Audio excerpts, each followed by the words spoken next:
हर हर महादेव शंभो काशी विश्वनाथ गंगा। हर हर महादेव शंभो काशी विश्वनाथ गंगा। शंभो महादेव शंभो महादेव शंभो महादेव गंगाधर। शंभो महादेव शंभो महादेव शंभो महादेव गंगाधर। మాతో ఎరుక కలిగినటువంటి స్నేహితులకు బంధువులకు నిజమైనటువంటి భక్తులకు దేవతా సంబంధం కలిగి దేవుణ్ణి నమ్మి శాస్త్రాన్ని వేదాన్ని ఉపనిషత్తులను నమ్మి సృష్టి పుట్టినప్పటి నుంచే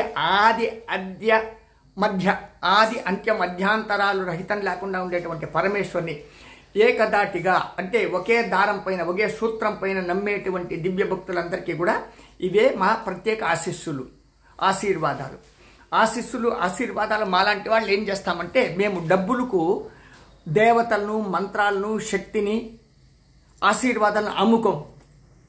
మీరు కూడా కొనుక్కునే ప్రయత్నం చేయబాకండి.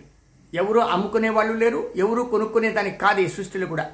అంటే అమ్మకాలు కొనకాలు లేకుండా వ్యాపార నిమిత్తం కాకుండా ఉండేటువంటిది భక్తి, దేవుడు, గురువు, మంత్రశక్తి, మంత్రసిద్ధి ఇవి ఉంటుంది. దీన్ని హెచ్చరికగా గుర్తుపెట్టుకోవాలి. మీరు ఎంతమంది ఈ పోస్టును షేర్ చేసుకుని కామెంట్ చేసుకుని ఎంత లక్షల కోట్ల మందికి మీరు పంచుకోగలిగితే మీకు అంత ఆయస్సు, అంత ఆరోగ్యము, అంత ఐశ్వర్యము.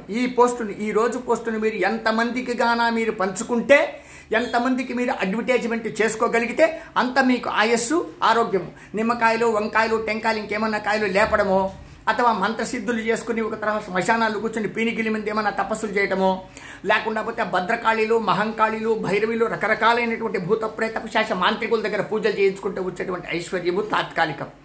ఇది శాశ్వతమైనటువంటి ఐశ్వర్యం. ఈరోజు విశేషంగా ఏమరా ఉందంటే గుర్తుపెట్టుకోండి మీరు. అష్టావసువుల్లో ఒకడైనటువంటి భీష్మాచార్యునికి అర్థమైన ఆయన పేరు మీద భీష్మాష్టమి, మాఘ అష్టమి, భీష్మాష్టమి.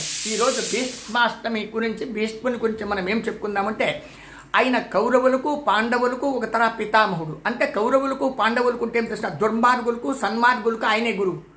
పాండవులు కౌరవులు ఎవరు ఉంటే పంచపాండవులు సన్మార్గులు, కౌరవులు దుర్మార్గులు. కౌరవులు దుర్మార్గులు ఎందుకు ఫిక్స్ అయిపోయినారు అంటే వాళ్ళు గుడ్డివాడు చెప్పిన తండ్రి చెప్పినట్టు నడుస్తుంది. అంటే తండ్రి చెప్పిన మాట వినవలసిందే. అయినా గుడ్డివానికి కండ్లు లేదుంటే అర్థమైన ఆ గుడ్డివానికి బిడ్డలు, వందల మంది బిడ్డలు, వాళ్ళకు లక్షల కోట్ల మంది ఒక తర స్నేహితులు, బంధువులు, శిష్యులు. అంటే ఆయన గుడ్డివానికి ఈడి కళ్ళతో చూసేది చెప్పచ్చు కదా. విచారం ఇక్కడ అర్థమైన.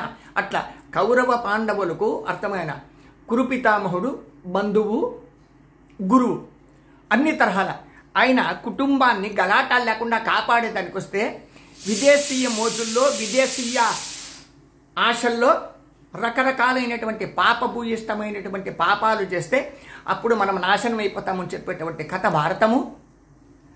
అందులో భీష్మాచార్యుని తక్కువగా అంచనా వేస్తే వచ్చేది మహాపాతకం. కాబట్టి భీష్మాష్టమి ఆశీర్వాదాలు మీకు. అంటే ఎక్కువగా చెప్పింటే ఇది పురాణం అనుకోబాకండి దయచేసి. 2-3 నిమిషాలు ఇదే 4 నిమిషాలుగా మారిపోయింది అనుకుందాం. ఈశ్వరుడు మిమ్మల్ని కాపాడుగాక. భీష్మాష్టమి ఆయన భీష్ముడు. ఆయన తన దేహం త్యాగం చేసేటప్పుడు మనకేమిచ్చినాడు? అందరూ చెప్పుకునేదే, అందరికీ తెలిసిందేదే. అయ్యో మాకు తెలుసు విష్ణు సహస్రనామం అంతేనా?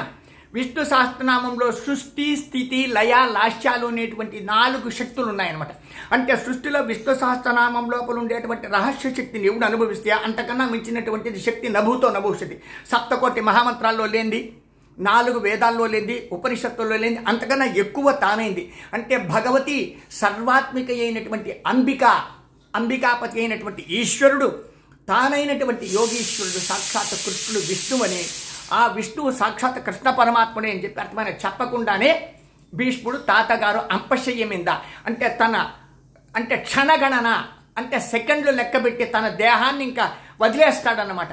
అటువంటి పరిస్థితుల్లో చెప్పింది విష్ణు సహస్రనామం.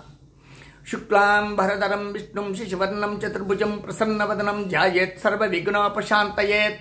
శాంతాకారం భుజగశయనం పద్మనాభం సురేశం విశ్వాధారం గగన సదృశం మేఘవర్ణం శుభాంగం లక్ష్మీకాంతం కమలనయనం యోగి హృద్యానగమ్యం వందే విష్ణుం భవభయహరం సర్వలోకైకనాథం అన్యథా శరణం నాస్తే త్వమేవ శరణం నమ.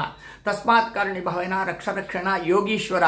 క్లీం క్లీం శ్రీకృష్ణ పరమాత్మ పరబ్రహ్మణే నమః. ఇది మహామంత్రం. ఓం క్లీం క్లీం శ్రీకృష్ణ పరమాత్మ పరబ్రహ్మణే నమః శరణం మమ అనేటువంటి మంత్రాన్ని తెలుసుకోండి. ఈరోజు భీష్మాష్టమి.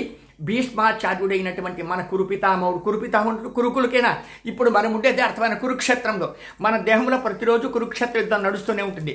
మనము కౌరవ పాండవులకు అర్థమైన ఆత్మీయులము బంధువులమే. భారతదేశం మొత్తం కౌరవ పాండవులకు బంధువులే, గుర్తుపెట్టుకోవాలి. అంటే సనాతన ధర్మంలో మంచికి చెడ్డకి 2 భాగాలుగా చీట్ చేస్తే చెడ్డ ఎక్కువగా పెరిగినా మంచి తక్కువ. పాండవులు 5 మందే, కౌరవులు 100 మంది. కానీ 100 మంది చచ్చూరుకుండ్రి. పాండవులు 5 మంది అర్థమైన వ్యవహారం చేసి ఖచ్చితంగా వాళ్ళు వచ్చిన దానికి అర్థమైన సత్యలోకాలకు వెళ్ళిపోయింది. దీన్ని గుర్తుపెట్టుకోవాలి మనం. అంటే మనం కూడా చచ్చిపోవడం ఖాయం. కానీ చచ్చి ఎక్కడికి పోతామంటే పరమేశ్వరుని లేకపోతాం. చచ్చి ఎక్కడికి పోతాం? పరమేశ్వరుని లేకపోతాం. ఇంకెక్కడా లోకాలు లేవు. ప్రపంచమంతా ఉండేటువంటి ఈశ్వరుని లేకి ఆయన అంగాంగంలో ఏదో ఒక అగంలోకి అర్థమైన మనం లీనమైపోవాల్సింది. ఇది పద్ధతి. అర్థమైపోతుంది అనుకుంటాను. నా ఆశీస్సులు బాగా అందుకోవాలి అంటే అర్థమైన నా పోస్టులు ఖచ్చితంగా మీరు హల్చల్ చేసుకోవాలి, పంచుకోవాలి. సత్యమేవ జయతే, ధర్మమేవ జయతే, న్యాయమేవ జయతే. జ్యోతిష్యాలు లేవని చెప్పను, కానీ సత్యధర్మంగా ఉండేటువంటి వాడు జ్యోతిష్యం నేర్చుకుని చెప్తే మాత్రమే నడుస్తుంది. జ్యోతిష్యుడే అబద్ధం చెప్పి 176 తప్పులు చెప్పి తను టోకన్ చేసి డబ్బు సంపాదించుకుంటూ ఉంటే వానికి జ్యోతిష్యం తెలిస్తే కానీ వానికి వాక్శుద్ధి ఉండదు. వాక్శుద్ధి ఉండేవాడు జ్యోతిష్యం తూచా తప్పకుండా నేర్చుకుంటే మాత్రమే జ్యోతిష్యం ఫలిస్తుందని చెప్పి నా స్నేహితులకు బంధువులకు ప్రత్యేకంగా హెచ్చరిక చెప్తాను. జ్యోతిష్యం లేదని చెప్పలా, ఉంది, శాస్త్రమే. అర్థమైన మహాశాస్త్రాల్లో జ్యోతిష్యం కూడా ఒక శాస్త్రం.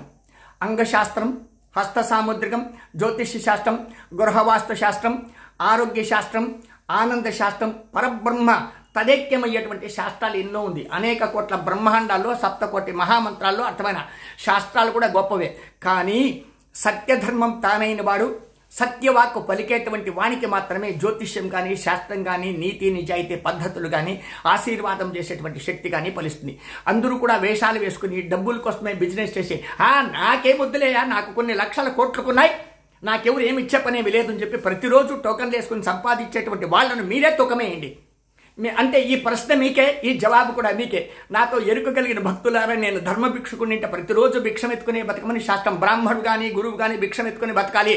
బ్రాహ్మడైనా గురువైనా అర్థమైన ఎటువంటి చూడు, వేదవ్యాస మహర్షి కాశీలో వేదరాశిని పరిష్కృతం చేసి 10,000 మంది శిష్యుల జతలో ప్రతిరోజు భిక్షాటన చేసి శిష్యులు గురువు తిండినటువంటిగా మనకు రూల్స్ ఉంది. అంటే మనకు వేదాలు ఉపనిషత్తులు చెప్తే ఇది అబద్ధం కాదు సుమా. బ్రాహ్మణ్యం, బ్రహ్మజ్ఞం, బ్రహ్మధర్మం, సనాతన ధర్మము, బ్రహ్మధర్మము, గురుధర్మము బతుకుండాలంటే ఖచ్చితంగా అర్థమైన టోకన్లు అంటే సూట్ కేసులు మార్చకూడదు. రాజకీయ తొత్తులకు, రౌడీజానికి, అధికారులకు ఎప్పుడు కానీ తల వంచకూడదు. నన్ను కాపాడమని ఎవరికి కానీ టోకన్లు పెట్టుకోకూడదు. అప్లికేషన్లు, అభ్యర్థనలు ఉండకూడదు. తనను తాను కాపాడుకునేవాడు శక్తివంతుడు. తనను తాను కాపాడుకునేటువంటి వాడు గురువు. తన పరివారాన్ని కాపాడుకునేటువంటి వాడు గురువు. గురువు యొక్క ధర్మం ఏమిరా ఉందంటే తనను తాను కాపాడుకుని, తన పరివారాన్ని కాపాడుకుని, తన ఎలకట్టును కాపాడుకుని, తరువాత భక్తులను కాపాడితే, శిష్యులు కాపాడితే బాగుంటుంది. తనను తానే కాపాడుకోలేని వాడు గురువా? తనను తానే కాపాడుకోలేని వాడు జ్యోతిషుడా? తన భవిష్యత్తు తానే తెలుసుకోలేని వాడు ఒక సిద్ధుడా, సాధకుడా? ఈ ప్రశ్నలన్నీ మీకేముంటుంది? ధర్మభిక్షుడిగా కాశీలో ఏదో రామకృష్ణ ఒక కాలం గడుపుతున్నాను. అర్థమైన నా జన్మ సార్థకం చేసేటువంటి నా భక్తులారా, నాకు భిక్షమిచ్చి ఆదుకోండి. అర్థమైన ధర్మభిక్ష నంబర్ 9343797339. భిక్షాపాత్ర నంబర్ 9343797339 నెంబర్కి భిక్షం పెట్టి మమ్మల్ని ఆదుకోవచ్చు. భీష్మ అష్టమి శుభ ఆశీర్వాదాలు. భీష్ముడు సామాన్యుడు కాదు సుమా. మరణం మృత్యువే లేని యొక్క అష్టావసువుల్లో ఒక వసువు. అతనికి మృత్యువు లేదు. అతను ఇచ్చామరణి. అతని తల్లి గంగామాత. జాగ్రత్త జాగ్రత్త జాగ్రత్త. అటువంటి ఒక తరహా భీష్మాచార్యుణ్ణి మనము ఆట వస్తువుగానో అర్థమైన ఒక తరహా కామెడీ పీస్గానో తీసుకోరాదు. తాతగారే. ఆ తాత లోపల ఉండేటువంటి శక్తి ఏమన్నా నా తెల్లగట్టంలో, నా మాటల్లో, నాలో మీకేమన్నా కానీ కనిపిస్తే నా ఆశీస్సులు మీకు కూడా పనిచేస్తాయి. లేకపోతే అంతగా పని చేయవు. భిక్షమిచ్చి ఆదుకోవచ్చు. హరహర మహాదేవ శంభో, కాశీ విశ్వనాథ గంగే. భీష్మాచార్యునికి అనంత కోట్ల నమస్కారాలు, అనంత కోట్ల తర్పణాలు. మీరు స్నానం చేసేటప్పుడు అర్థమైన ఒక మొగ్గుతో నీళ్ళు ఎత్తుకుని మీ తలనెత్తికి పైకెత్తుకుని అర్థమైన భీష్మాచార్యునికి అర్ఘ్యమని చెప్పి మీరు బాత్రూంలో మీ బచ్చలిండ్లలో వదులుకుంటే కూడా భీష్మాచార్యులకి తర్పణంగానే వదిలితే ఈరోజు దర్పణమన్నా వదలవచ్చు. అథవా తండ్రి ఉండేటువంటి వాళ్ళు తర్పణం ఏందిరా బాబు అని అనుకుంటే అర్ఘ్యం వదలవచ్చు. మీకు మంచిది కానీ నాయనలారా. కాశీకి శుభస్వాగతం. హరహర మహాదేవ శంభో కాశీ విశ్వనాథ గంగే. ఇంకేమో ఒక వారం రోజుల్లో మేము పూరి జగన్నాథ్లో పూజకు బయలుదేరుతున్నాం. పూజ అయిన తర్వాత మళ్ళీ కాశీకి వచ్చి చేరుకుంటాం. అందరికీ కూడా అనేకమైనటువంటి అనంత కోట్ల ఆనందాలతో, ఐశ్వర్యాలతో, ఆరోగ్యంతో ఆశీర్వాదాలు. మా ఆశీర్వాదాలు తప్పవు. మా ఆశీర్వాదాలు ఎప్పుడు అబద్ధం కావు.